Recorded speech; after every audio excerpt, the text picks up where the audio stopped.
ನಮಸ್ಕಾರ, ನಾನು ಶುಭಾ. ನೋಡಿ ವಿಡಿಯೋದಲ್ಲಿ ತೋರಿಸ್ತಾ ಇದ್ದೀನಲ್ಲ, ಇದು ಸ್ಫಟಿಕ ಅಂತ ಈ ಕಲ್ಲು.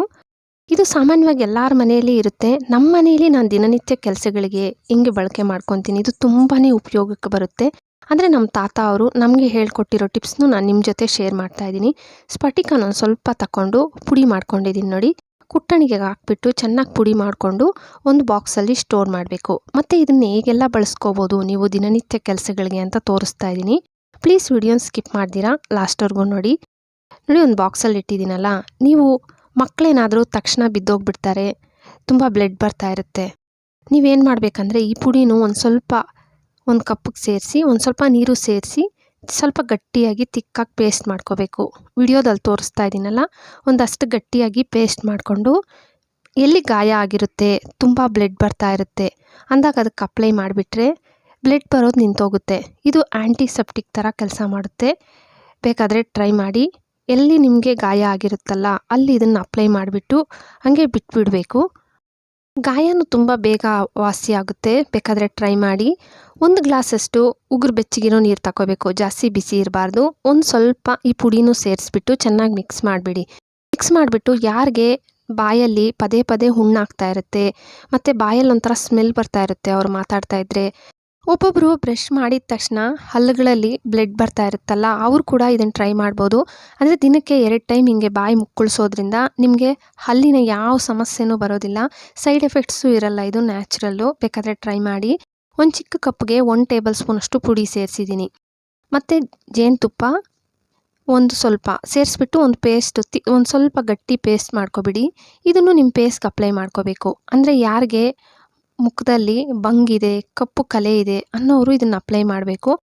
ಅಂದರೆ ಇದನ್ನು ಅಪ್ಲೈ ಮಾಡೋರು ಸ್ವಲ್ಪ ಆಯಿಲ್ ಸ್ಕಿನ್ ಇರುತ್ತಲ್ಲ, ತುಂಬ ಆಯಿಲ್ ಬರ್ತಾ ಇರುತ್ತೆ ಅವ್ರ ಸ್ಕಿನ್ನಲ್ಲಿ, ಅವ್ರಿಗಂತೂ ಇದು ಒಂದು ಒಳ್ಳೆ ಹೋಮ್ ರೆಮಿಡಿ ಅಂತ ಹೇಳ್ಬೋದು. ಆದರೆ ನೀವು ಅಪ್ಲೈ ಮಾಡೋ ಫಸ್ಟು ನಿಮ್ಮ ಕೈಗೆ ಅಪ್ಲೈ ಮಾಡ್ಕೋಬೇಕು. ಸ್ವಲ್ಪ ಅಪ್ಲೈ ಮಾಡಿಬಿಟ್ಟು ಇಂಥ ಭಾಗದಲ್ಲಿ ಅಪ್ಲೈ ಮಾಡಿಬಿಟ್ಟು ಒಂದು ಸ್ವಲ್ಪ ಹೊತ್ತು ಬಿಡಿ. ನಿಮಗೆ ಸ್ವಲ್ಪ ಹೊತ್ತು ಬಿಟ್ಟಾಗ ಸಣ್ಣ ಸಣ್ಣ ಗುಳ್ಳೆ ಆಗಲಿ, ರ್ಯಾಷಸ್ ಆಗಲಿ, ಉರಿ ಆಗಲಿ ಬರಲಿಲ್ಲ ಅಂದರೆ ಮುಖಕ್ಕೆ ಅಪ್ಲೈ ಮಾಡ್ಕೋಬೇಕು. ಇಲ್ಲ ನಿಮಗೆ ತಕ್ಷಣ ಉರಿ ಬರ್ತಾ ಇದೆ, ಅಲ್ಲಿ ಸಣ್ಣ ಸಣ್ಣ ಗುಳ್ಳೆ ಬಂದಿದೆ ಅಂದರೆ ನಿಮ್ಮ ಮುಖಕ್ಕೆ ಅಪ್ಲೈ ಮಾಡ್ಕೊಳ್ಳೋಕ್ಕೆ ಹೋಗಬೇಡಿ. ಅದು ನಿಮ್ಮ ಸ್ಕಿನ್ಗೆ ಅಡ್ಜಸ್ಟ್ ಆಗಿಲ್ಲ ಅಂತ. ಮೊದಲು ಯಾವುದೇ ಹೋಮ್ ರೆಮಿಡಿ ಟ್ರೈ ಮಾಡೋ ಫಸ್ಟು ನೀವು ಹಿಂಗೆ ನಿಮ್ಮ ಕೈಗೆ ಅಪ್ಲೈ ಮಾಡಿಬಿಟ್ಟು ಮತ್ತೆ ನಿಮ್ಮ ಮುಖಕ್ಕೆ ಅಪ್ಲೈ ಮಾಡ್ಕೋಬೇಕು. ನೀವು ಸ್ನಾನ ಮಾಡ್ತೀರಲ್ಲ, ಆ ಬಕೆಟ್ ನೀರಿಗೆ ಒಂದು ಸ್ವಲ್ಪ ಸ್ಫಟಿಕನ ಸೇರಿಸ್ಬಿಟ್ಟು ಸ್ನಾನ ಮಾಡೋದ್ರಿಂದ ಒಬ್ಬೊಬ್ಬರ ಹತ್ರ ಬೆವರು ವಾಸನೆ ಬರ್ತಾ ಇರುತ್ತಲ್ಲ, ಹಂಗೆ ಸ್ಮೆಲ್ ಬರೋದಿಲ್ಲ. ನೀವು ಕೆಮಿಕಲ್ ಇರೋ ಪ್ರಾಡಕ್ಟು ಬಳಸೋ ಬದಲು ಇದು ನ್ಯಾಚುರಲ್ಲು. ಈ ಥರ ಪ್ರಾಡಕ್ಟ್ನೇ ಬಳಸಿ. ಇದರಿಂದ ನಮಗೆ ಯಾವುದೇ ಸೈಡ್ ಎಫೆಕ್ಟ್ಸು ಆಗೋದಿಲ್ಲ. ಕಮ್ಮಿ ಅಂದರೆ ಅಷ್ಟು ಖರ್ಚು ಇಲ್ಲ. ಇದು ತುಂಬ ಕಮ್ಮಿ.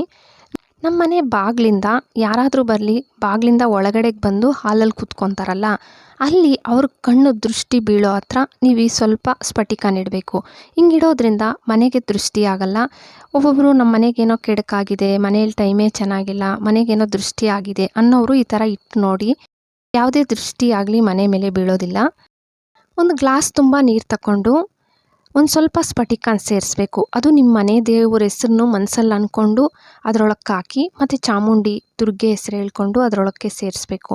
ಈ ನೀರನ್ನು ಮನೆಯೆಲ್ಲ ಚಿಮ್ಕರಿಸೋದ್ರಿಂದ, ಅದು ಮಂಗಳವಾರದ ದಿನವೇ ಚಿಮ್ಕರಿಸೋದ್ರಿಂದ ಮನೆಯಲ್ಲಿ ಯಾವುದೇ ದೃಷ್ಟಿ ಇಲ್ಲ, ಕೆಡಕು ಮಾಡಿದ್ದಾರೆ, ಮನೆಗೇನೋ ದೃಷ್ಟಿ ಆಗಿದೆ ಅಂದ್ಕೊತೀವಿ, ನಕಾರಾತ್ಮಕ ಶಕ್ತಿಗಳು ಮನೆಯೊಳಗೆ ಬರಲ್ಲ, ಪಾಸಿಟಿವಿಟಿಯಿಂದ ಕೂಡಿರುತ್ತೆ. ಬೇಕಾದರೆ ಟ್ರೈ ಮಾಡಿ. ಒಂದು ಸ್ವಲ್ಪ ಶುಂಠಿ ತಗೊಂಡಿದ್ದೀನಿ ನೋಡಿ, ಸಿಪ್ಪೆ ತೆಗೆದುಬಿಟ್ಟಿದ್ದೀನಿ. ತುರ್ಕೋಬೇಕು. ಒಂದು ಸ್ವಲ್ಪ ತುರಿದ್ಬಿಟ್ಟು ತಗೊಂಡಿದ್ದೀನಿ ನೋಡಿ, ವಿಡಿಯೋದಲ್ಲಿ ತೋರಿಸ್ತಾ ಇದ್ದೀನಿ. ಒಂದು ಸ್ವಲ್ಪ ಮೆಣಸು ಕಾಳು ತಗೊಳ್ಳಿ. ಇದನ್ನು ಅಷ್ಟೇ 4ರಿಂದ 5 ಕಾಳು ಸ್ವಲ್ಪ ಕುಟ್ಬಿಡಬೇಕು. ಕುಟ್ಬಿಟ್ಟು ಸಾಸಿವೆ ಎಣ್ಣೆ 1-2 ಸ್ಪೂನಷ್ಟು, ಇಲ್ಲ ನಮ್ಮ ಮನೆಯಲ್ಲಿ ಸಾಸಿವೆ ಎಣ್ಣೆ ಇಲ್ಲ ಅನ್ನೋರು ಕೊಬ್ಬರಿ ಎಣ್ಣೆ ಬೇಕಾದರೂ 1-2 ಸ್ಪೂನಷ್ಟು ಸೇರಿಸ್ಬಿಟ್ಟು ಗ್ಯಾಸ್ ಮೇಲೆ ಇಟ್ಬಿಡಿ. ಗ್ಯಾಸ್ ಲೋ ಫ್ಲೇಮಲ್ಲಿ ಇಟ್ಬಿಟ್ಟು ಇವಾಗ ಶುಂಠಿ ತುರಿದಿರ್ತೀರಲ್ಲ ಅದನ್ನು ಸೇರಿಸ್ಬಿಟ್ಟು ಚೆನ್ನಾಗಿ ಮಿಕ್ಸ್ ಮಾಡ್ಕೋಬೇಕು. ಒಂದು ಚಿಕ್ಕ ಸ್ಪೂನಲ್ಲಿ ಸ್ವಲ್ಪ ಹೊತ್ತು ಮಿಕ್ಸ್ ಮಾಡ್ಕೊಳ್ಳಿ. ನೋಡಿ ವಿಡಿಯೋದಲ್ಲಿ ತೋರಿಸ್ತಾ ಇದ್ದೀನಲ್ಲ, ಸೇಮ್ ಹಂಗೆ ಒಂದು ಸ್ವಲ್ಪ ಹೊತ್ತು ಮಿಕ್ಸ್ ಮಾಡಿಕೊಂಡ್ರೆ ಸ್ವಲ್ಪ ಕಲರ್ ಚೇಂಜ್ ಆಗುತ್ತೆ. ಶುಂಠಿ ನೋಡ್ತಾ ಇದ್ದೀರಲ್ಲ, ಆಯಿಲೆಲ್ಲ ಸಪ್ರೇಟ್ ಆಗ್ತಾಯಿದೆ, ಶುಂಠಿನೂ ಸ್ವಲ್ಪ ಕಲರ್ ಚೇಂಜ್ ಆಗ್ತಾಯಿದೆ. ಇವಾಗ ಗ್ಯಾಸ್ ಫ್ಲೇಮ್ ಆಫ್ ಮಾಡಿಬಿಡಿ. ಶುಂಠಿನ ಎತ್ಕೊಬಿಡಿ. ಇದನ್ನು ಎತ್ಕೊಬಿಟ್ಟು ಈ ಆಯಿಲ್ನು ಸ್ಟೀಲ್ ಸ್ಟ್ರೈನರಲ್ಲಿ ಸೋದಿಸ್ಬಿಟ್ಟು ಇದನ್ನು ಏನು ಮಾಡಬೇಕಂತ ನಾನು ಮತ್ತೆ ಹೇಳ್ತೀನಿ ನಿಮಗೆ.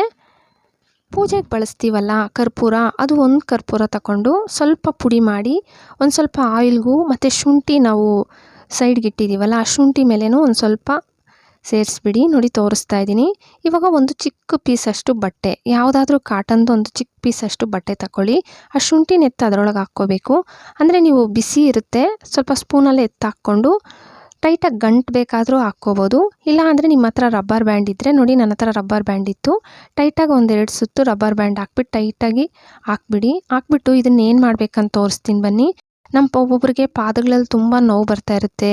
ಒಬ್ಬೊಬ್ಬರಿಗೆ ದೂರ ಟ್ರಾವೆಲ್ ಮಾಡಿದಾಗ ಪಾದಗಳೆಲ್ಲ ಊದ್ಕೊಬಿಟ್ಟಿರುತ್ತೆ, ಅಂದರೆ ಚಪ್ಪಲಿ ಹಾಕ್ಕೊಳ್ಳೋಕ್ಕೂ ಆಗಲ್ಲ. ಆ ಟೈಮಲ್ಲಿ ನೀವು ಈ ಥರ ಮಾಡೋದ್ರಿಂದ ಬಿಸಿ ಬಿಸಿ ಇಡಬೇಕಂದ್ರೆ ತಣ್ಣಗಾಗಿರಬಾರ್ದು, ಸ್ವಲ್ಪ ಬಿಸಿ ಇದ್ದ ಹಾಗೆ ಹಿಂಗೆ ಇಡಬೇಕು. ಹಿಂಗೆ ಇಡೋದ್ರಿಂದ ನಿಮಗೆ ತುಂಬ ರಿಲೀಫ್ ಆಗುತ್ತೆ. ಎಲ್ಲಿ ಊತ ಬಂದಿರುತ್ತಲ್ಲ ಪಾದಲ್ಲಿ ಅದು ಬೇಗ ಕಮ್ಮಿ ಆಗುತ್ತೆ. ಅಂದರೆ ಒಂದೇ ದಿನಕ್ಕೆ ಆಗಲ್ಲ, ಒಂದು 3 ದಿನ ನೀವು ಮಾಡಿದ್ಮೇಲೆ ನಿಮಗೆ ನೋವು ಬೇಗ ಕಮ್ಮಿ ಆಗೋದು, ಊತನೂ ಕಮ್ಮಿ ಆಗಿಬಿಡುತ್ತೆ. ಬೇಕಾದರೆ ಟ್ರೈ ಮಾಡಿ. ಇದು ಮನೆಯಲ್ಲೇ ಹೋಮ್ ರೆಮಿಡಿ. ನಿಮ್ಮ ಮನೆಯಲ್ಲಂತೂ ಶುಂಠಿ ಇರುತ್ತಲ್ವ, ಟ್ರೈ ಮಾಡಿ. ಆಯಿಲ್ ಮಾಡ್ಕೊಂಡಿದ್ನಲ್ಲ, ಬಿಸಿ ಇತ್ತು, ಆ ಬಿಸಿನೇ ಅಮ್ಮಗೆ ಮಸಾಜ್ ಮಾಡ್ತಾಯಿದ್ದೀನಿ ನೋಡಿ, ನಮ್ಮ ಅಮ್ಮಗೆ. ಇದು ಅಷ್ಟೇ, ಮೊಣಕಾಲು ಮೊಣಕೈ ನೋವಿದೆ ನಮಗೆ ಅನ್ನೋರು ಇದರಲ್ಲಿ ಮಸಾಜ್ ಮಾಡಬೇಕು. ಬೇಗ ನೋವು ಕಮ್ಮಿ ಆಗುತ್ತೆ. ಅಂದರೆ ನಿಮಗೆ ತಕ್ಷಣಕ್ಕೆ ನೋವು ಕಮ್ಮಿ ಆಗಲ್ಲ. ಇದು ಹೋಮ್ ರೆಮಿಡಿ. ಅಂದರೆ ಈ ಮೆಡಿಸಿನ್ ತಗೊತೀರಲ್ಲ ಅಷ್ಟು ಬೇಗ ಅಂತೂ ನೋವು ಕಮ್ಮಿ ಆಗಲ್ಲ. ಅಂದರೆ ಒಂದು 3 ಡೇಸ್ ಮಾಡಿದ್ಮೇಲೆ ನೋಡಿ, ನಿಮ್ಮ ಅಂಗೈಯನ್ನು ಮುಷ್ಟಿ ಮಾಡಿಕೊಂಡು ಕೆಳಗಡೆಗೆ ಮಸಾಜ್ ಮಾಡ್ತಾ ಇದ್ದೀನಲ್ಲ, ಸೇಮ್ ಹಂಗೆ ಮಸಾಜ್ ಮಾಡ್ಕೋಬೇಕು. ನಾನು ನಮ್ಮಮ್ಮ ಅವ್ರಿಗೆ ಮಾಡಿ ತೋರಿಸ್ತಾ ಇದ್ದೀನಲ್ಲ, ಸೇಮ್ ಹಂಗೆ ಮಸಾಜ್ ಮಾಡ್ಕೋಬೇಕು. ತುಂಬ ರಿಲೀಫ್ ಆಗುತ್ತೆ. ಕೆಳಗಡೆ ಪಾದಗಳಲ್ಲಿ ಸ್ವಲ್ಪ ಮಸಾಜ್ ಮಾಡಿ. ಆದರೆ ಆಯಿಲ್ ಅಷ್ಟೇ ಸ್ವಲ್ಪ ಬಿಸಿನೇ ಇರಬೇಕು, ಆ ಟೈಮಲ್ಲೇ ಮಾಡಬೇಕು ನೀವು. ನಂದು ಆಯಿಲ್ ಸ್ವಲ್ಪ ಬಿಸಿನೇ ಇದೆ, ಬಿಸಿ ಆಯಿಲೇ ಮಾಡ್ತಾಯಿದ್ದೀನಿ ನೋಡಿ. ಕೆಳಗಡೆ ಪಾದಗಳಲ್ಲಿ ಅಷ್ಟೇ ಹಾಗೆ ಬೆರಳಲ್ಲೇ ಮಾಡ್ಕೊತಾ ಇರಬೇಕು ನಿಧಾನವಾಗಿ. ಅದು ಮಸಾಜ್ ಅಷ್ಟೇ, ಜಾಸ್ತಿ ಪ್ರೆಷರ್ ಹಾಕಿ ಜೋರಾಗಿ ಮಾಡೋಕ್ಕೆ ಹೋಗಬಾರ್ದು, ನಿಧಾನವಾಗಿ ಮಾಡಿ. ನೋಡಿ ಕೆಳಗಡೆಗೆ ಮಾಡ್ತಾಯಿದ್ದೀನಿ. ಮತ್ತು ಬೆರಳುಗಳು ಸ್ವಲ್ಪ ಎಳೀರಿ. ಹಿಂಗೆ ಮಾಡೋದ್ರಿಂದ ಅವ್ರಿಗೂ ರಿಲೀಫ್ ಆಗುತ್ತೆ. ಈ ಆಯಿಲ್ ಮಸಾಜೇ ಅಲ್ಲ, ಮತ್ತು ನೀವು ಇನ್ನೊಂದು ಸ್ಟೆಪ್ ಮಾಡಬೇಕು. ಬಿಸಿ ನೀರಿಗೆ ಒಂದು ಸ್ವಲ್ಪ ಉಪ್ಪು ಸೇರಿಸಿದ್ದೀನಿ, ಒಂದು ಸ್ವಲ್ಪ ಸ್ಫಟಿಕ ಸೇರಿಸ್ಬಿಟ್ಟು ಮಿಕ್ಸ್ ಮಾಡ್ಕೊಳ್ಳಿ. ಆ ಸ್ಫಟಿಕ ಕರಗಿಬಿಡುತ್ತೆ ನೀರಲ್ಲಿ. ಒಂದು ಸ್ವಲ್ಪ ಹೊತ್ತು ನೋಡಿ ಹಿಂಗೆ ಮಿಕ್ಸ್ ಮಾಡಿಕೊಂಡ್ರೆ ಸಾಕು. ಸ್ಫಟಿಕ ನಿಮ್ಮ ನೀರು ಅಷ್ಟೇ, ನೀವು ಹಿಂಗೆ ಕೈ ಮುಟ್ತೀರಲ್ಲ, ಬಿಸಿ ತಗಲೋ ಅಷ್ಟು ಬಿಸಿ ಇರಬೇಕಷ್ಟೇ. ನಂದು ಅಷ್ಟೇ ಸ್ವಲ್ಪ ಬಿಸಿ ಇದೆ. ಮತ್ತು ಆಯಿಲ್ ಮಸಾಜ್ ಮಾಡಿರ್ತೀರಲ್ಲ ಅದನ್ನು ಅದರೊಳಗಡೆ ಇಡಕ್ಕೆ ಹೇಳಿ. ಕಾಲಿಟ್ಬಿಟ್ಟು ಒಂದು 15 ನಿಮಿಷ ಬಿಡಬೇಕು. ಅಂದರೆ ಇದನ್ನು 15 ನಿಮಿಷ ಬಿಟ್ಟಾದಮೇಲೆ ನೀರು ಪೂರ್ತಿ ತಣ್ಣಗಾಗಿರುತ್ತಲ್ಲ, ಇದನ್ನಾದಷ್ಟು ರಾತ್ರಿ ಹೊತ್ತೇ ಮಾಡ್ಕೊಳ್ಳಿ. ಮೊಣಕಾಲು ನೋವಿರೋರು ಖಂಡಿತ ಟ್ರೈ ಮಾಡಿ. ಮತ್ತು ಒಂದು ಸ್ವಲ್ಪ ಸ್ಫಟಿಕ ತಗೊಂಡು ನಮ್ಮ ಮಗುಗೆ ದೃಷ್ಟಿ ತೆಗಿತಾ ಇದ್ದೀನಿ. ಮಕ್ಕಳಿಗೆ ಸಾಮಾನ್ಯವಾಗಿ ದೃಷ್ಟಿ ಆಗಿಬಿಡುತ್ತೆ, ಅವ್ರು ಸುಮ್ಮನೆ ಅಳ್ತಾ ಇರ್ತಾರೆ, ಏನಕ್ಕಂತ ನಮಗೂ ಗೊತ್ತಾಗಲ್ಲ. ಆವಾಗ ನೀವು ಸಂಜೆ ಟೈಮು ಒಂದು ಸ್ವಲ್ಪ ಸ್ಫಟಿಕನ ತಗೊಂಡು ನೋಡಿ, ಒಂದು 3 ಸರ್ತಿ ಹಿಂಗೆ ತಿರುಗಿಸ್ಬಿಟ್ಟು ಸ್ಫಟಿಕನು ಫಸ್ಟು ಬೆಂಕಿ ಒಲೆಗೆ ಹಾಕ್ತಾಯಿದ್ರು, ಇವಾಗ ಒಲೆ ಇಲ್ವಲ್ಲ, ಅದಕ್ಕೆ ನಾನು ತೆಂಗಿನ ಚಿಪ್ಪು ಚೆನ್ನಾಗಿ ಸುಟ್ಬಿಟ್ಟು ಬೆಂಕಿ ಇತ್ತಲ್ಲ ಅದರೊಳಗೆ ಸೇರಿಸಿದ್ದೀನಿ. ಇದು ಕರಗಿಬಿಡುತ್ತೆ, ದೃಷ್ಟಿನೂ ಬೇಗ ಹೊಟ್ಟೋಗುತ್ತೆ. ಬೇಕಾದರೆ ಟ್ರೈ ಮಾಡಿ. ವಿಡಿಯೋ ಇಷ್ಟ ಆದರೆ ಅಂತೂ ಪ್ಲೀಸ್ ಲೈಕ್ ಕೊಟ್ಟು ಸಬ್ಸ್ಕ್ರೈಬ್ ಮಾಡ್ಕೊಳ್ಳಿ. Thank you friends.